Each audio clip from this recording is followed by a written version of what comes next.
রাজনীতি বনাম প্রেমনীতি লেখনীতে মাহারিন তৃণ পর্ব সংখ্যা ৩৫। ফুলে ফুলে সেজেছে সুখনিবাস, সেই সাথে লেগেছে বিয়ের সমারোহ। শুক্রবার সন্ধ্যা গাঢ় হতে আলোক রোশনায় এর ঝলকে পুরো হালি শহর বুকে মাথা উঁচু করা বিল্ডিংটা জ্বলজ্বল করছে সাদা সোনালি হলুদ রঙা বাতিতে চোখ ঝলসানো সৌন্দর্য নজর কাড়ে সবারই। দূর হতে চার চোখ পড়ার মতো শাহজাহান সাহেব ইচ্ছে মতো তার একমাত্র কন্যার অকট মোটামুটি ভালো সমাগমের মাঝে আয়োজন করেছে। সান্নিধ্য বেলাতে না পারার আক্ষেপটা যেন মেয়ের বেলা একদম ঘুচিয়ে ফেলেছে। ইচ্ছে যদি তার বিয়ের সময় আরও বড় করে আয়োজন করার, তবে অকট যেন সংখ্যাটা অর্ধেক নামিয়ে এনেছে। এসব কিছু ভিড়ে নিরাপত্তার দিকটাও বেশ জোরদার করা হয়েছে। এদিকটা মূলত সান্নিধ্য সব লোক সামলাচ্ছে। সে কোনো অনাকাঙ্ক্ষিত ঘটনা এড়াতেই মূল ফটকের সামনে কয়েক স্তরে নিরাপত্তা নিয়োজিত রেখেছে। শারাফত সব দিক ঠিকঠাক রেখেছে। শারাফত, সব কি ঠিকঠাক আছে তো? জি বাবা। গেস্টদের আপ্যায়নের জন্য ত্রুটি যেন না হয়, বিষয়টা খেয়াল রেখো। চিন্তা করো না, সবাই ভালো মতো আপ্যায়ন করা হচ্ছে। শাহজাহান সাহেব মাথা নাড়িয়ে ভেতরে যাওয়ার সময় আবার দাঁড়িয়ে পড়ে, দুহাত পেছনে মুষ্টিবদ্ধ রেখে কপালে ভাঁজ, জিজ্ঞেস করেন, সানিতো কোথায়? সানি তো বাইরেই আছে, ও লোকজনদের সাথে কথা বলছে হয়তো। আজকের দিনটা যেন আবারও কার্যালয়ে না ছোটে। তোমার আম্মা বারবার করে বলে দিয়েছে, সে তো আর তার কাজও বুঝবে না। সব ছেলেটাকে না পেলে চিল্লাচিল্লি শুরু করে দিবে, বুঝেছ? শারাফত মৃদু হেসে ঘড়ির সময় দেখে নেয়, 7টা পার হচ্ছে। বরপক্ষ হতে জানিয়েছে তারা শীঘ্রই আসবে, হয়তো এতক্ষণে রওনাও দিয়ে দিয়েছে।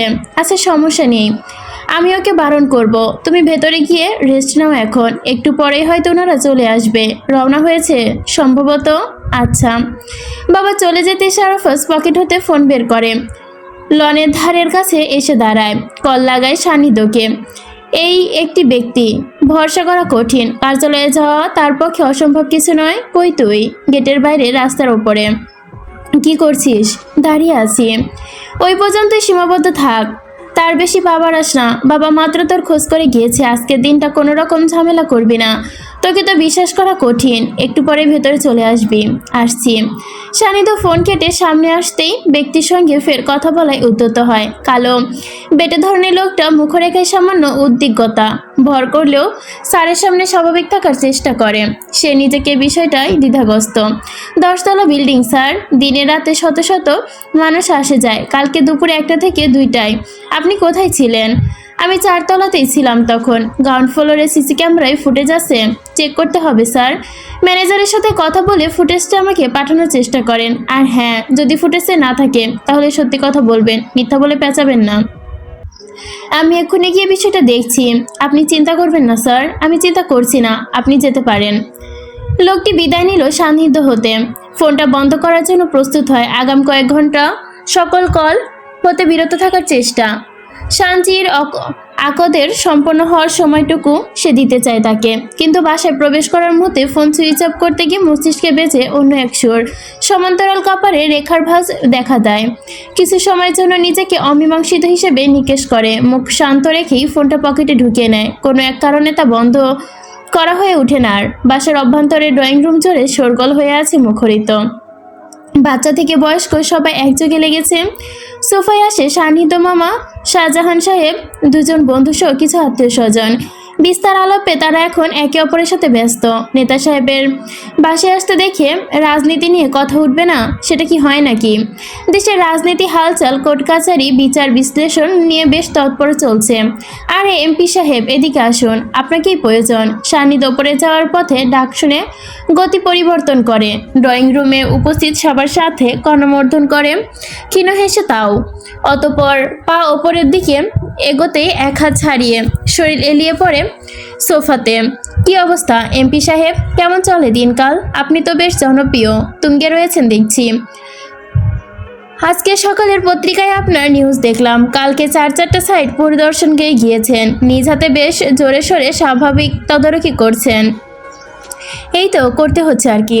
4টা প্রকল্পের কাজ একসাথে চলমান রেখেছে, কিভাবে সামলান এত কিছু? তোমার মতো অনেক নেতারা তো 4 বছরে একটা প্রকল্প সমাধা করতে পারে না। একবার ভোটের আগে গিয়ে কাজ শেষ করলে জনগণ বোকা বানায়।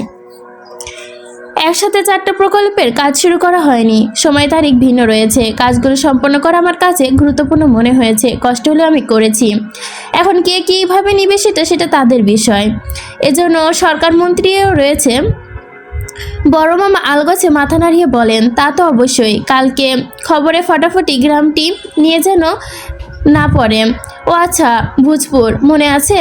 সেখানে তো দুর্বিষহ অবস্থা যাতায়াতের। বর্ষা মৌসুমে কিভাবে কি করতো আমার তো ভেবেই মাথা খারাপ লাগে। বোঝেন তাহলে, সান্নিধ্যে এসে না ধরলে হাল ধরতো কে, বুঝলেন? কিন্তু এর আগে এমপিগুলো কি করেছে? এত কোটি কোটি টাকা বাজেট পাশ করিয়েও জনগণের দুর্ভোগতা কমাতে পারেনি, উল্টো আরও বৃদ্ধি করেছে। সবাই দুর্নীতির অবক্ষয়। সান্নিধ্য তোমার উচিত ছিল এমপি পদে ভূষিত হওয়ার থেকেও এই পদে ভূষিত হওয়ার নজরদারি করা। একটা ট্রেন্ড পাস করতে মোট সময়সীমা 1 থেকে 3 মাস লাগে, সেখানে গোটা একটা বছর পার। সান্নিধ্য স্থির দৃষ্টিতে তাকায়, মাথা নাড়িয়ে বলে, বিষয়টা বেশ জটিলতা ছিল।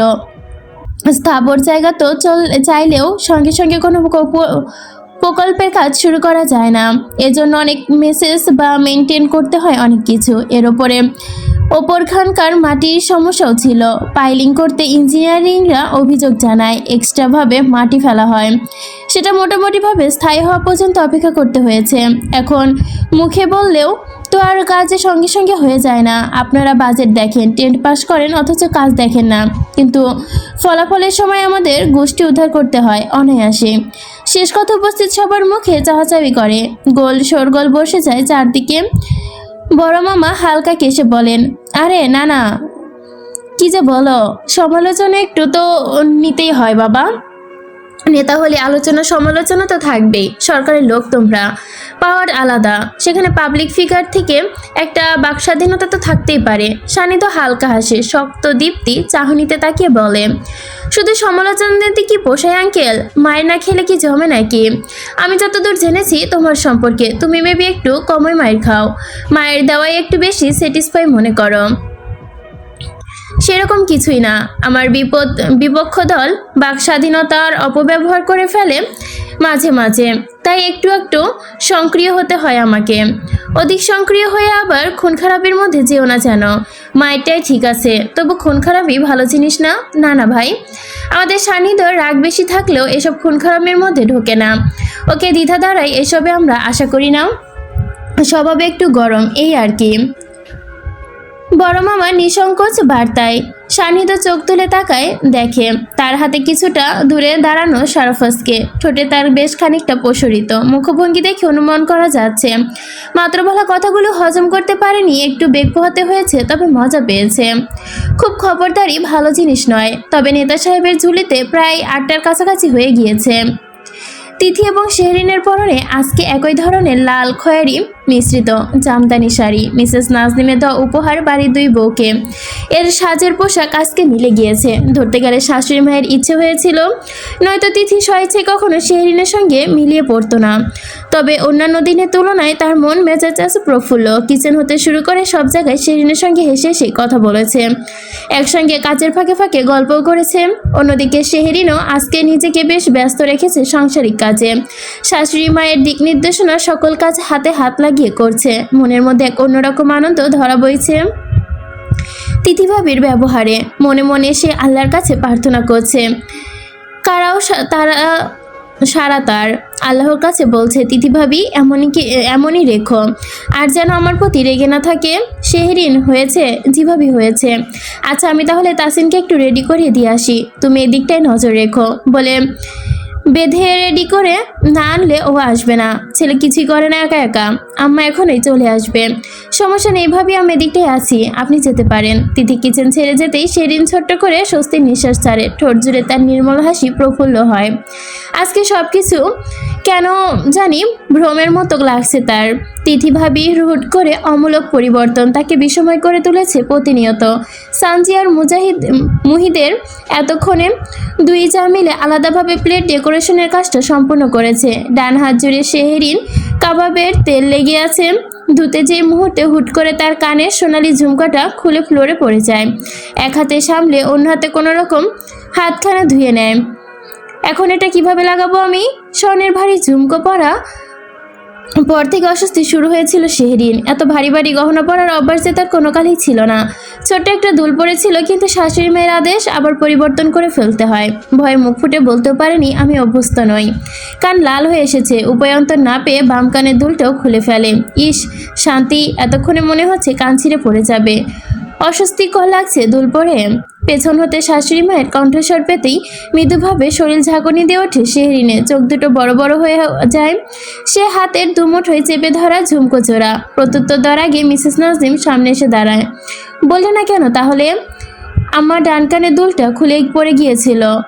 লাগাওনি ঠিক মতো? হয়তো ঠিক মতো লাগানো হয়েছিল না। পড়তে কষ্ট হলে জোর করে দরকার নেই, ওপরে গিয়ে রেখে আসো। আমি আখেরি পোলাও প্লেটে হচ্ছে কম কম হয়েছে, আমি প্লেটে করে নিয়ে যাচ্ছি। কিচেনে পেরিয়ে ড্রয়িং রুমের পথে যাওয়ায় শেহরিন সান্নিধ্য ওকে দেখে থেমে গেল। নেতা সাহেব সবার সাথে আলাপ সমালোচনায় মগ্ন।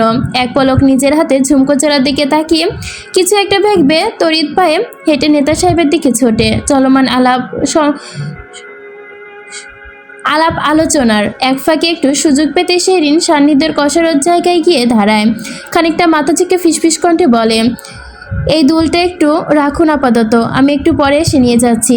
সান্নিধ্য ঘাড় ঘুরিয়ে তাকানো মতো শেহরিন দুলজোড়া তার হাতে দিয়ে দেয়। কোনো সমস্যা হয়েছে? না সমস্যা হয়নি, রাখুন আমি আসছি। শেহরিন ঝটপট চলে যায় কিচেনে। সান্নিধ্যের হাতের তালুতে স্বর্ণের ঝুমকো চোরার দিকে এক পলক তাকায়, আবারও আলোচনার মাঝে ডুবে যায়। কথার ফাঁকে এক পাশ কাটিয়ে মিসেস নীলুফা এবং ছোট্ট মামি সান্নিধ্যের হাতে দুল দেখে দাঁড়িয়ে পড়ে। কি ব্যাপার সান্নিধ্য, হাতে এটা কার ঝুমকো? ঝুমকো? ইয়ারিংটা কার? ও আচ্ছা, শেহরিনের। মিসেস নীলুফা সান্নিধ্য ছোট মামির গায়ে আলতো করে ধাক্কা দিয়ে হেসে হেসে বলল, বাবা দেখুন আপা, আমাদের ছেলে কি বইয়ের প্রতি ভালোবাসা, কি সুন্দর বইয়ের ঝুমকো হাতে ধরে রেখেছে।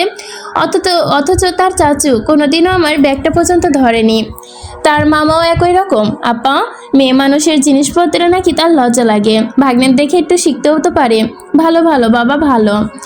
মাম্মা চাচাদের মতো হওনি, এই অনেক। মিসেস নীলুফা ছোট্ট মামি হাসতে হাসতে প্রস্থান নিল। বাম পাশে থেকে একটা ফাইল বাড়িয়ে দেন বড় মামা।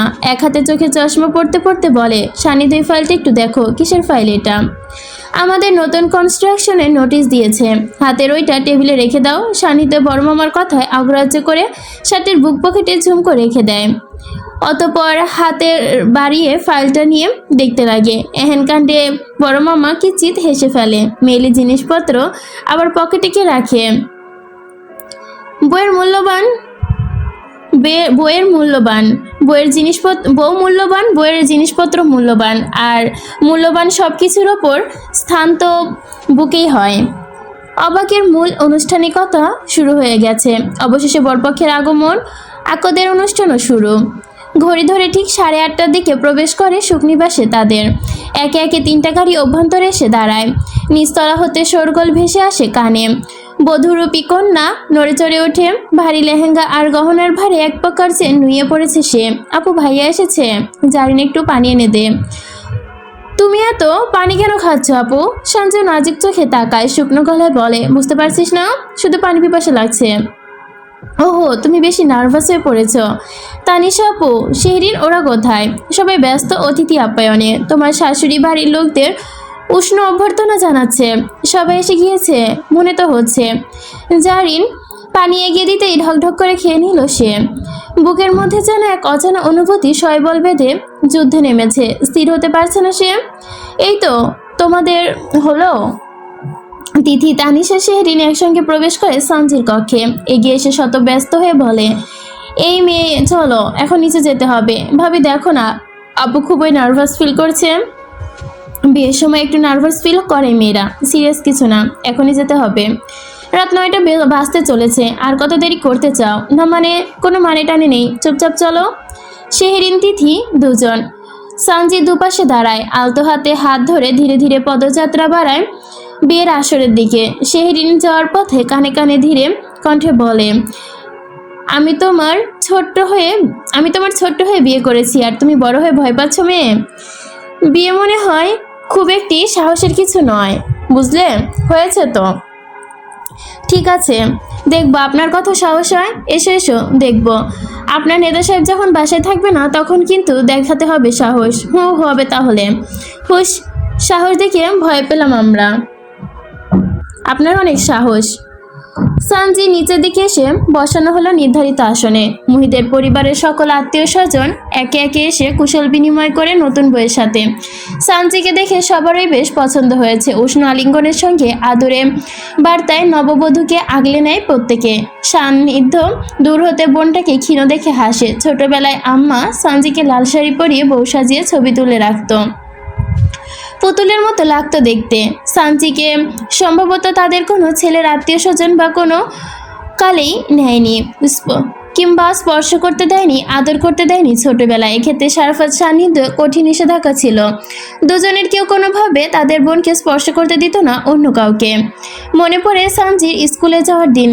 বাবা কোলে তুলে আদর করে দিয়েছিল, অতঃপর চাচু কোলে নেওয়ার আগে সান্নিধ্য গর্জে উঠেছিল, টান দিয়ে সরিয়ে নিয়ে এসেছিল বোনকে। এ নিয়ে অশান্তি বেঁধে যায়। বাবা ধমকে ধরা ফরা, তবুও সে টলে না কোনোভাবেই। তার বোন সে কাউকে ছুতে দিবে না। সানজিও ছিল একই রকম, ভাইয়া যেটা বলবে সেটাই শুনবে। এক্ষেত্রে বাবা আম্মা আদরে অনুরাগ গলবে না, সে স্বভাবে তার আজও চলে আসছে, বদলায়নি।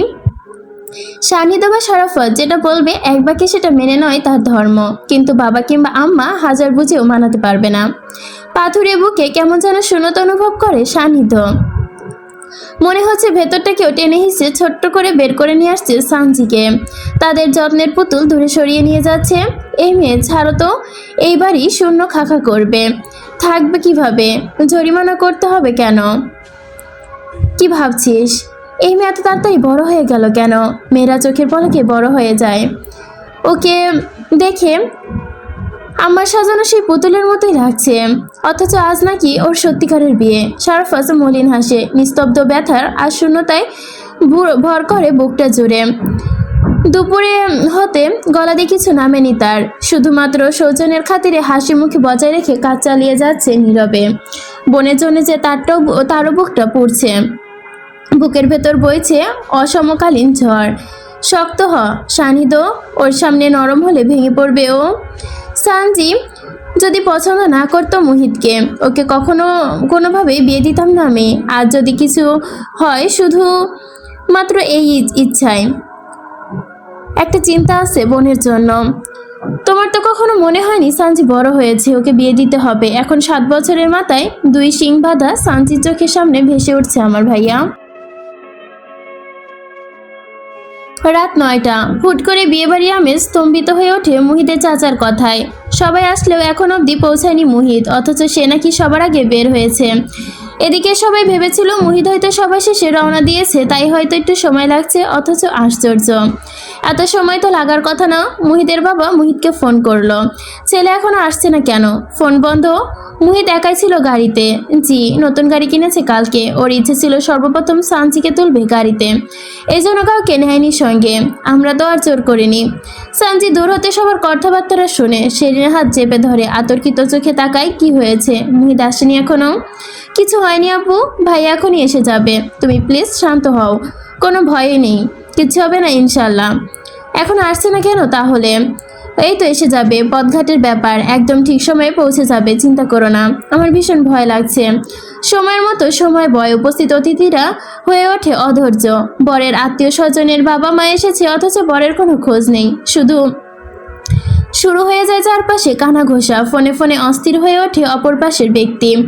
আসে না কোনো প্রত্যুত্তর। মিসেস নাসনিম তার হাত পা কাঁপা শুরু করেছে ভীষণভাবে। কি করবে ভেবে পাচ্ছে না। কোনো এক দুর্ঘটনার ইঙ্গিত যেন পাচ্ছে তারা। মনে মনে অনবরত আল্লাহকে স্মরণ করতে চলেছে। সান্নিধ্য চুপচাপ দাঁড়িয়ে তার বাবার পাশে। শারাফত দিক বিদিক ভুলে গিয়েছে, বুঝতে উঠতে পারছে না কি করবে। ইতিমধ্যে লোক লেগে পড়েছে মুহিতের খোঁজে। সবাই দুর্ঘটনাজনিত কারণ আশঙ্কা করছে। নিমজ্জিত হয়ে পড়েছে সকলে চিন্তায়। আমাকে এভাবে আটকে রাখার কারণ কি? লোকজন তো গিয়েছে, তুমি যে কি করবে? আমি যে কি করব? বাইরে বের হলে আপত্তি কিসে? আপত্তি অনেক কিছু। সান্নিধ্য বোঝার চেষ্টা করো। বাইরে অলরেডি মিডিয়ার লোকজন এসে হাজির হয়েছে। পুরো হালি শহর জেনে গিয়েছে তোমার বোনের হবু বোন নিখোঁজ। মিডিয়া তো মিডিয়ার কাজ করবেই, আমার কাজ আমাকে করতে দিচ্ছ না কেন? তুমি তো মুহিতকে পেলে খুন করে ফেলবে, এটা তো আমি ভালো করেই জানি। সেটা তো আমি হতে দিতে পারি না, তাই না? আগে খুঁজে বের করতে তো দাও, চুপচাপ থাকো, পারলে বোনকে গিয়ে সামলাও। সানিদ নিজের ভেতরে জ্বলন্ত কোটটা আধ ঘন্টা যাবৎ নিমজ্জিত রেখে হজম করে যাচ্ছে, পারছে না নিজের আসল রূপটি প্রস্ফুটিত করতে। সানজি শেহরিনকে না থাকলে এতক্ষণে সেটা বেরিয়ে যেত, ভাঙচুর করে ফেলতে সবকিছু। শুধুমাত্র এই দুইটা মানুষের জন্য ধৈর্যের চরম পরীক্ষা দিচ্ছে সে চুপচাপ। স্যার। সানিদ পিছু ঘুরে তাকায়, ঘামুক্ত শরীরে রিমন তার দিকে ফোন এগিয়ে দিয়ে নিস্তেজ গলায় বলে, আসিফ ভাই। হ্যালো। হ্যাঁ ভাই। আরিফুল মুহিত রাত 8:45 সিঙ্গাপুরের উদ্দেশ্যে ঢাকা ছেড়েছে। সানিদ এক মুহূর্তের জন্য স্তব্ধ হয়ে যায়, অতিরিক্ত রাগে তার কপালে শিরাসহ সব রক স্পষ্ট হয়ে ওঠে। আগুন ঘষীভূত হতে থাকে তার। ক্ষুধা ধরা দৃষ্টিতে তাকিয়ে ডান হাতে মুঠো পাকিয়ে, শোরের বাচ্চা কয়দিন থাকবে পালিয়ে? দেশের মাটিতে পা দেওয়ার সাথে সাথে যেখানে পাবি চাপাতি দিয়ে ঘাট থেকে মাথা আলাদা করে দিবি। কোনো কথা হবে না, বলতে হবে না ভাই, ওর অপেক্ষায় থাকবো আমরা। সানিদ কান হতে ফোন নামাতে রিমনের দিকে ক্ষীণ গলায় বলে, বাইরের অবস্থা কি? যে যেমন পারছে নিজেদের মতো করে নিউজ তৈরি করছে, সব সরিয়ে দাও, দরকার হলে থানায় কল করো, একটা কুকুর যেন না থাকে। জি ভাই। রিমন থেমে যেতেই সানিদ কাছে যাওয়ার জন্য মুহূর্তে তরফ থেকে ফোন জোরালোভাবে ভাইব্রেট হয়। পকেট হতে ফোন বের করতে আননোন নাম্বার হতে কল, খুদে বার্তা। সুইট হার্ট, মন ভাঙার চেয়ে বিয়ে ভাঙার কষ্টটা কি বেশি? মন খারাপ করো না হ্যান্ডসাম, আমি তো মন খারাপ করিনি, জাস্ট একটু কলিজায় আঘাত দিলাম তোমার। Have a good night. I hope এটা হচ্ছে ওই যে গত পর্বের যে মেয়েটা ছিল না, সানিদকে দূর থেকে দেখতেছিল, এই মেয়েটার কাজ। তবে আমরা এখন পর্যন্ত জানি না, মেয়েটাকে সামনে দেখা যাবে।